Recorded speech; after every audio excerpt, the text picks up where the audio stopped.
এই ধরনের ফটোগুলো কিন্তু এখন ইনস্টাগ্রাম এবং ফেসবুকে খুবই ভাইরাল। তো আপনিও কিন্তু আপনার একটা ফটো দিয়ে ঠিক এরকম একটা ফটো তৈরি করতে পারবেন যেখানে আপনার সাথে আপনার কার্টুন ক্যারেক্টারটা থাকবে। তো কিভাবে এই ফটোগুলো তৈরি করবেন আজকের এই ভিডিওতে সম্পূর্ণ প্রসেসটা দেখাবো। তো কথা না বাড়িয়ে চলে যাই মূল টিউটোরিয়ালে। আমরা শুরুতেই ChatGPT অ্যাপটা ওপেন করব, দেন গ্যালারি আইকনে ক্লিক করব এবং এখান থেকে ফটোতে সিলেক্ট করব। তারপর আপনার যে ফটোটা দিয়ে এরকম একটা ক্যারেক্টার তৈরি করতে চাচ্ছেন সেরকম ফটোটা সিলেক্ট করে দেবেন, দেন ডান অপশনে ক্লিক করবেন এবং নিচের দিকে আস্ক এনিথিং যে অপশনটা আছে এখানে আপনার একটি প্রম্পট লিখে দেবেন। তো প্রম্পটটা আমি ভিডিও ডেসক্রিপশন বক্সে দিয়ে দেবো, আপনার ওইখান থেকে প্রম্পটটা কপি করে নেবেন, দেন এখানে পেস্ট করবেন। তারপরে এখান থেকে যে আপলোড আইকনটা আছে জাস্ট আপলোড আইকনে ক্লিক করবেন এবং এখানে আপনারা কিছুক্ষণ সময় ওয়েট করবেন।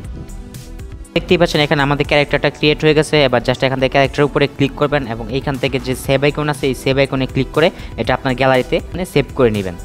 এইবার আপনারা পিক্সেল অ্যাপটি ওপেন করবেন এবং এইখান থেকে আপনার পছন্দ মতো যে কোনো একটা রেশিও নিয়ে নেবেন। তো আমরা এই রেশিওটা নিয়ে নিলাম, দেন এইখান থেকে আমরা এই আইকনে ক্লিক করবো এবং এখান থেকে কালারে ক্লিক করে আমরা এখান থেকে একটা কালার নিয়ে নেব।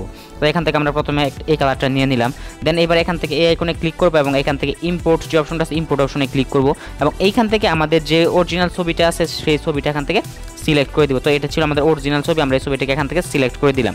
তো আমরা এই ছবিটাকে এইখানে বসিয়ে দেবো এক পাশে।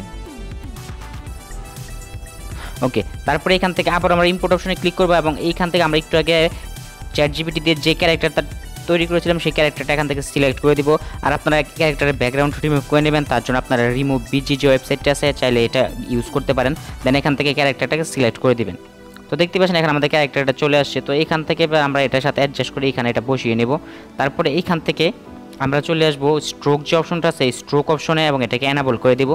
দেন আমাদের ব্যাকগ্রাউন্ডে যে কালারটা আমরা সিলেক্ট করেছিলাম সেই কালারটা এখান থেকে সিলেক্ট করে দেবো। দেন এখান থেকে স্ট্রোকের পরিমাপটা আমরা বাড়িয়ে দেবো, আপনার ইচ্ছা মতো আপনারা দিয়ে দেবেন। তো দেখতেই পাচ্ছেন এখানে কিন্তু খুব ইজিলি আমরা এই ট্রেন্ডিং ফটোটা তৈরি করে ফেলেছি। এবার এখান থেকে জাস্ট সেভ আইকনে ক্লিক করবেন, দেন সেভ এস ইমেজ অপশনে ক্লিক করবেন এবং এখান থেকে আপনার আলট্রাটা সিলেক্ট করে সেভ টু গ্যালারি অপশনে ক্লিক করে এটা আপনার গ্যালারিতে সেভ করে নেবেন।